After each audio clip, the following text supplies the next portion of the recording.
Pablo. A la iglesia de Dios que está en Corinto, a los santificados en Cristo Jesús, llamados a ser santos. Gracias doy a mi Dios siempre por vosotros, por la gracia de Dios que os fue dada en Cristo Jesús, porque en todas las cosas fuisteis enriquecidos en Él, en toda palabra y en toda ciencia, así como el testimonio acerca de Cristo ha sido confirmado en vosotros. Os ruego, pues, hermanos, por el nombre de nuestro Señor Jesucristo, que habléis todos una misma cosa, y que no haya entre vosotros divisiones, sino que estéis perfectamente unidos en una misma mente y en un mismo parecer. Primera de Corintios 1:1, 13. Al leer los versículos iniciales de la primera carta a los Corintios, sabemos que en la iglesia en Corinto había mucha bendición. Ellos fueron enriquecidos en Cristo, en toda palabra y en toda ciencia. ¿Habrá otra iglesia tan bendecida como esta? El testimonio de Cristo había sido confirmado en ellos. Cuando pensamos en la iglesia como era al principio, buscamos una iglesia perfecta. La iglesia en Corinto era bendecida en estas palabras, nada es exageración, sino la condición real de aquella iglesia. Sin embargo, al seguir leyendo sabrás que esta iglesia no es perfecta. Y no solo no era perfecta, sino que estaba llena de conflictos.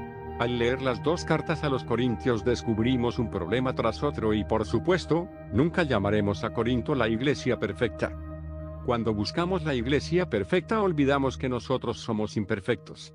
Estamos aún en la carne, soñando ver aquella iglesia. Si miramos a Corinto, sin duda, allí hay un candelero, un testimonio del Señor. Es una de las iglesias del principio, que nos da una gran lección de cómo podemos andar hoy. Corinto es una ciudad portuaria.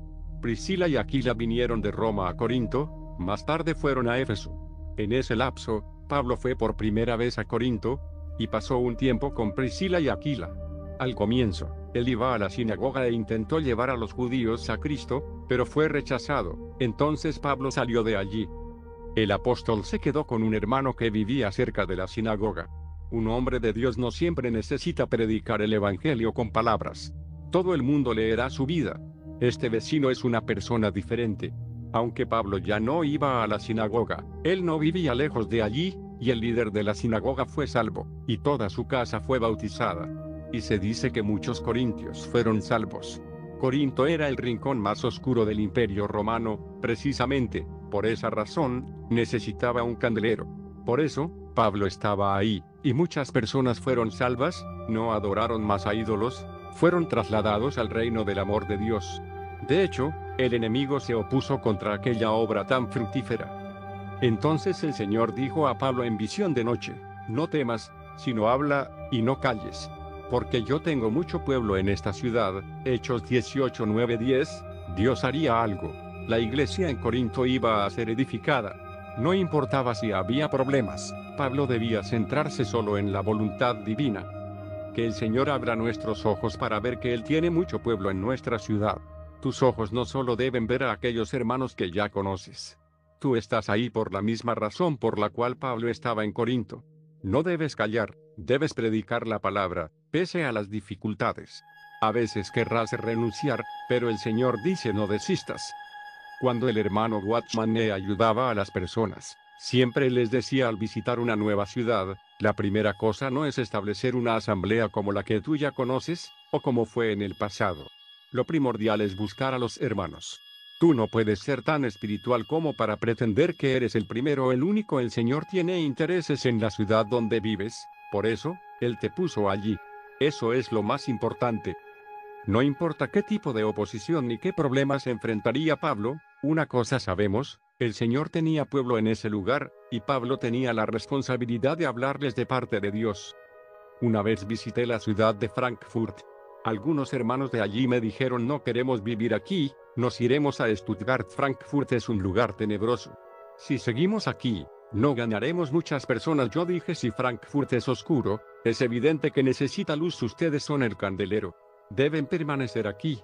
No importa cuán grandes sean las dificultades, nosotros no somos responsables por las divisiones. Pero, ¿cómo podemos avanzar?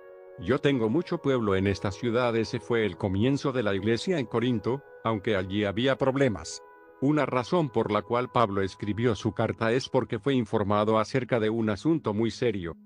Os ruego, pues, hermanos, por el nombre de nuestro Señor Jesucristo, que habléis todos una misma cosa, y que no haya entre vosotros divisiones, sino que estéis perfectamente unidos en una misma mente y en un mismo parecer. Primera de Corintios 1:10.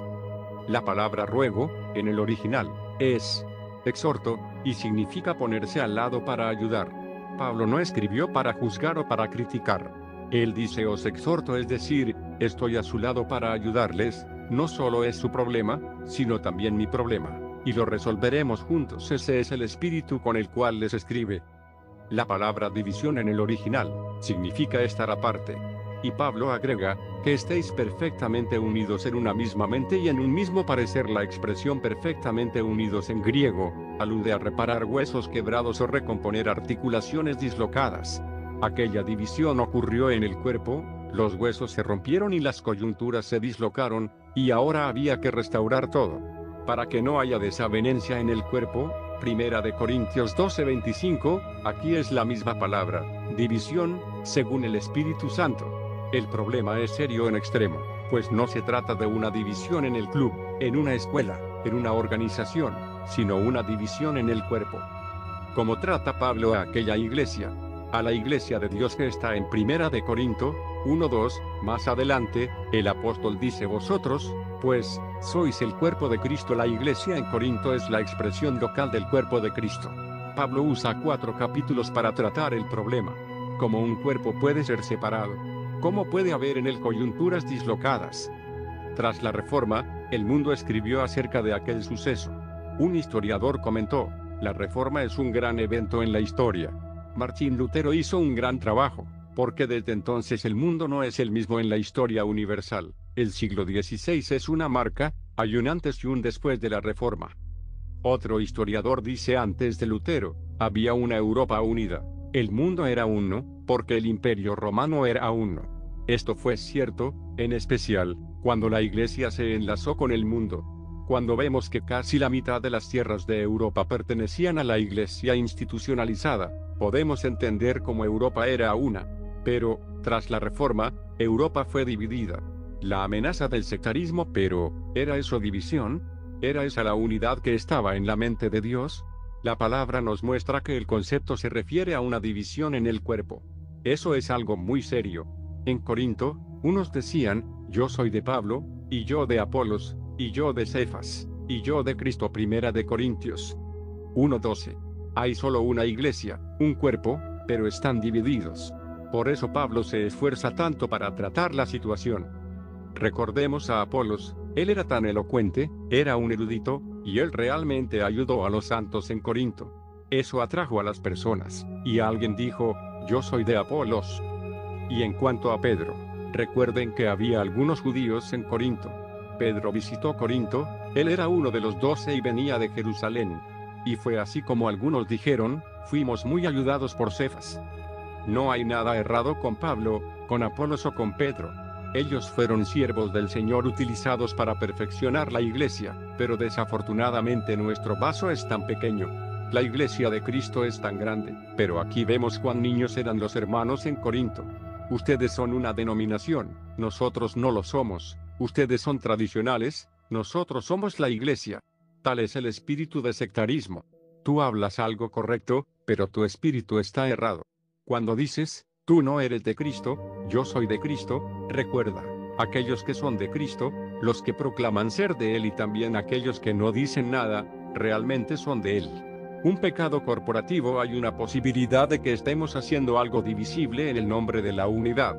Dividir el cuerpo es un pecado corporativo. Cuando vemos a una persona ebria, decimos, pobre hombre, cómo está destruyendo su cuerpo.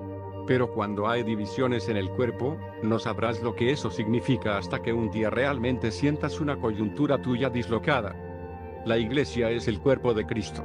Cuando ella está dividida, ¿quién siente el dolor? Ahora entendemos por qué esto era tan serio en Corinto, no solo por las divisiones, sino a causa del espíritu de división. Porque he sido informado acerca de vosotros, hermanos míos, por los de Cloé, que hay entre vosotros contiendas. Primera de Corintios 1:11.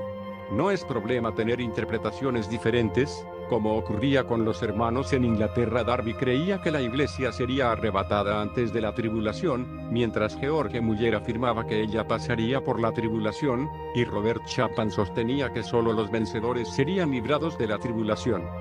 Podemos tener opiniones distintas, pero debemos esperar. ¿Quién sabe si un día el Señor abrirá mis ojos y veré entonces algo que no veía antes? Esperemos un poco. Podemos diferir en algunos temas, pero en lo fundamental, compartimos la misma fe. Las interpretaciones diferentes no deberían separarnos. Pero aquí, contiendas, significa que tú insistes en hacer algo, queriendo unificar las opiniones. Nosotros creemos en el bautismo por inmersión, pero, al unificar eso, decimos, nosotros estamos dentro, y esas otras personas están fuera. Creemos que Jesucristo es el Hijo de Dios. Eso sí es fundamental. Si tú lo crees, eres de Cristo, y si Cristo ya te aceptó, yo no tengo por qué rechazarte errando el camino. Las contiendas se dan cuando alguien quiere unificar, creyendo que solo su interpretación es válida. Sabemos que la palabra de Dios es infalible, que no contiene errores, pero tu interpretación o la mía pueden fallar. Todos podemos cometer errores, porque la verdad que creemos ver está basada en los datos que tomamos de la Biblia. Pero, ¿quién puede decir que tiene todos los datos de la Biblia? Los pioneros de la Reforma tuvieron una gran contribución con la palabra de Dios, pero al convertirse en un sistema cerrado, ellos dijeron nuestra interpretación es igual a la palabra de Dios. Luego vinieron los dispensacionalistas, ellos vieron cosas que otros no habían visto antes. Y otra vez, ellos formaron un sistema cerrado y dijeron, nuestra interpretación es igual a la palabra de Dios. Cuando se intenta construir un concepto unificado, surge la división. Nosotros somos uno a causa de la vida, no a causa de la luz que vemos en la palabra. Si seguimos esto último, habrá contiendas. En Gálatas capítulo 5, Pablo presenta una lista de las obras de la carne, y una de ellas son las contiendas. Pablo dice, de manera que yo, hermanos, no pude hablaros como a espirituales, sino como a carnales, como a niños en Cristo. Primera de Corintios 3:1. Eso fue cuando él visitó Corinto por primera vez. Él esperaba que hubieran crecido, pero después de 4 años, ¿qué ocurrió? Os di a beber leche, y no vianda, porque aún no erais capaces, ni sois capaces todavía. Primera de Corintios 1:2, ellos eran todavía bebés en Cristo, y no crecían. Ahora, ¿cómo sabes si eres un bebé en Cristo o ya estás maduro? Porque aún sois carnales, pues habiendo entre vosotros celos, contiendas y disensiones, ¿no sois carnales, y andáis como hombres? Porque diciendo el uno, yo ciertamente soy de Pablo, y el otro, yo soy de Apolos, ¿no sois carnales? Primera de Corintios 1:3-4. Aquí está la raíz de la enfermedad. Entonces, ¿cuál es la solución? Veamos la palabra de Dios. La palabra de la cruz. La primera carta a los Corintios se divide en 2 partes. La primera, hasta el capítulo 11, trata el problema de las divisiones y otras cosas negativas, las carnalidades. Y en el primer versículo del capítulo 12 leemos, los dones espirituales. Sin embargo, en el griego no aparece la palabra dones. En realidad, desde el capítulo 12 hasta el final de la carta, Pablo habla de las cosas espirituales. Viendo el problema desde el ángulo negativo, nuestra carne debe ser tratada, la cruz debe hacer su obra.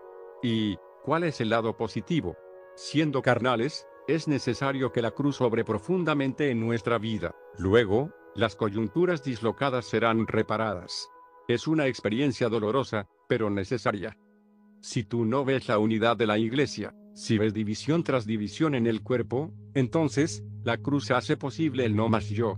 Y luego el Espíritu Santo nos muestra que Cristo mora en nosotros. La solución positiva, que nos conduce a la unidad del cuerpo, comienza en el capítulo 12 de Primera de Corintios. Los hermanos en Corinto tuvieron que aprender algunas lecciones. Ellos estaban en el período de la adolescencia. No les faltaban dones. Estaban en la escuela de Cristo, enriquecidos en todo. Ahora el Señor quiere ayudarles a crecer. De otra manera, seguirán siendo carnales. Ese es el veredicto del cielo. ¿Cómo tratar con las divisiones? No eres responsable por toda la situación, pero eres responsable por tu propia vida. Tienes que ir al Señor, permitiendo que la cruz opere en ti. Recuerda, la división es la señal de la carne, y la unidad es la señal del Espíritu.